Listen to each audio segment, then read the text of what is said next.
ஒரு இடம். சரி, இன்றைக்கு ஆண்டவர் உங்களுக்கு என்ன வசனம் சொல்லுகிறார்?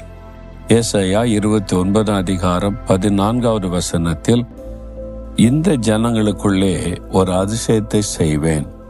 ஆண்டு சொல்றாரு, உனக்குள்ள ஒரு அதிசயத்தை நான் செய்வேன் அப்படின்னு ஆண்டு சொல்றார். அதிசயம்னா நமக்கு தெரியும்ல, சாதாரணமாய் நடக்கிறது வேறு. இதெல்லாம் சாதாரண நடக்கிறதான்னு சொல்லுவோம். ஆனா இதுவா, இப்படியா நடந்துச்சு, இப்படி நடக்க முடியுமா அப்படின்னு நினைப்போம் பார்த்தீங்களா? அது அதிசயம். உங்களுக்கு அப்படிப்பட்ட ஒரு அதிசயத்தை ஆண்டவர் செய்வேன் என்று வாக்கு பண்ணுகிறார். ஒரு அதிசயம் நடந்தாலும் உங்க காரியம் மாறும். அது மாதிரி ஒரு சூழ்நிலையில நீங்கள் இப்ப நின்று கொண்டு இருக்கலாம்.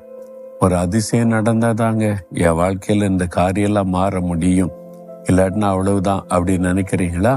ஒரு அதிசயத்தை ஆண்டவர் உங்களுக்கு செய்வார்.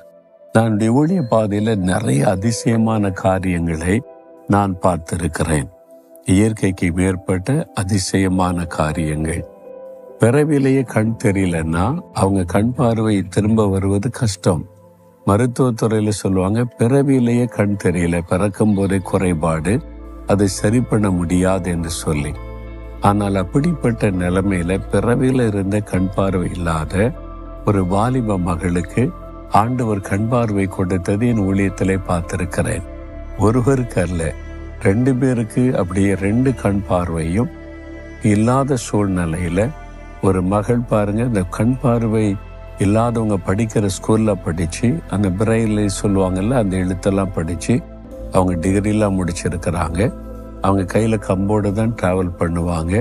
ஒரு கூட்டத்தில் வந்து பங்கு பெற்று விசுவாசித்து தன் கண்ணில் கை வைத்து, இயேசுவே என் கண் பார்வை தாங்க, நீங்க உலகத்தில் லாபம் போது எத்தனை பேருக்கு அற்புதம் செய்திருக்கிறீங்களே, எனக்கு ஒரு அற்புதம் செய்யுங்கன்னு ஜெபிச்சாங்க. கண் பார்வை வந்து விட்டது.